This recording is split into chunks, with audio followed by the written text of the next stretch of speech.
किंतु हारने वाला तो हम लोग नहीं है।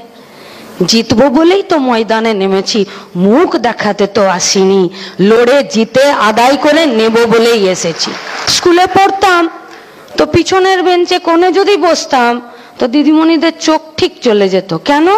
কারণ তাদেরকে এই ডিউটি দেওয়া হয়েছিল যে যারা প্রথম সারির বেঞ্চে বসে আছে তারা স্টার পেল না তারা ফার্স্ট ডিভিশন পেল, এইটা তোমাদের দায়িত্ব নয়। তোমাদের দায়িত্ব হলো পিছনের বেঞ্চে কোণে যে মাথা নামিয়ে বেঞ্চের তলায় ঢুকে যাচ্ছে তাকে ওখান থেকে টেনে বের করে সে যাতে 40% মার্কস পায়, সে যাতে 100-র মধ্যে 40 পায়, তার কাজ তোমাদেরকে করতে হবে।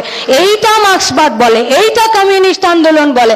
আর তার দুজন প্রবাদ প্রতিম নেতৃত্ব কমরেড সীতারাম ইয়েচুরি, কমরেড বুদ্ধদেব ভট্টাচার্য সহ আমাদের এই গোটা নেতৃত্বরা, গোটা কর্মীরা এই কাজই তো আমাদেরকে শিখিয়েছেন।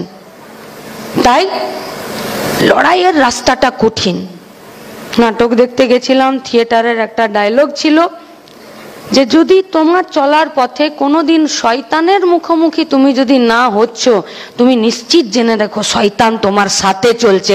তাই আমরা যারা শয়তানের মুখোমুখি হচ্ছি আমরা কিন্তু শয়তানের সাথে চলছি না, শয়তানের মুখোমুখি হতেই চলছি। আর সেই চলার পথে গিয়েই তো দেখছি প্রত্যেকটা দিন আক্রমণ বাড়ছে। প্রান্তিক মেহনতি মানুষ, পিছিয়ে পড়া, গরিব, খেটে খাওয়া, মহিলা, যুদ্ধে কারা সব থেকে বেশি ক্ষতিগ্রস্ত হয় গো? মেয়েরা। 2022-এর পরে এরা আর রিপোর্ট দিতে পারছে না। কেন দেয় না রিপোর্ট?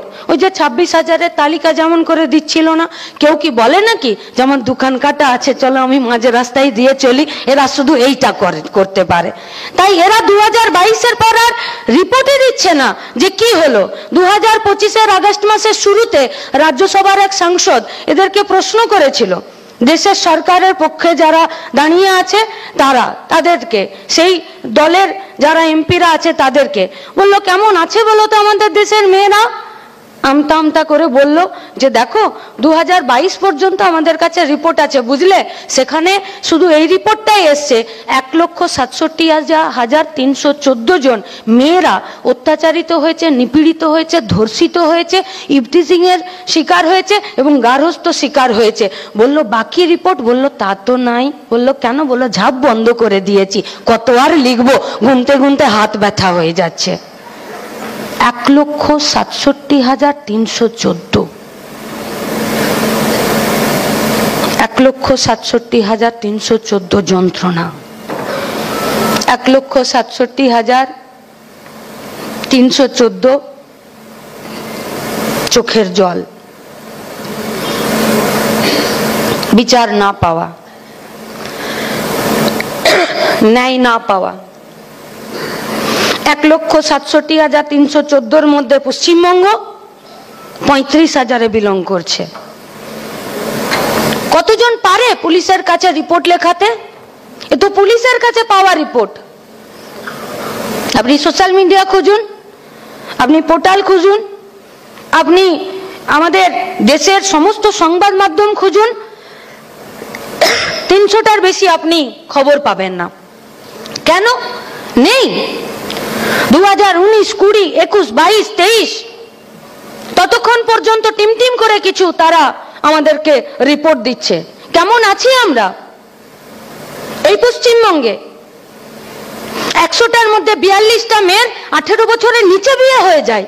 তার মধ্যে আধা মেয়েরা তার নির্দিষ্ট পরিপূর্ণ বয়সের আগেই তারা পোয়াতি হয়ে যায়, অন্তঃসত্ত্বা হয়ে যায়, প্রেগনেন্ট হয়ে যাচ্ছে, গর্ভপাত বাড়ছে,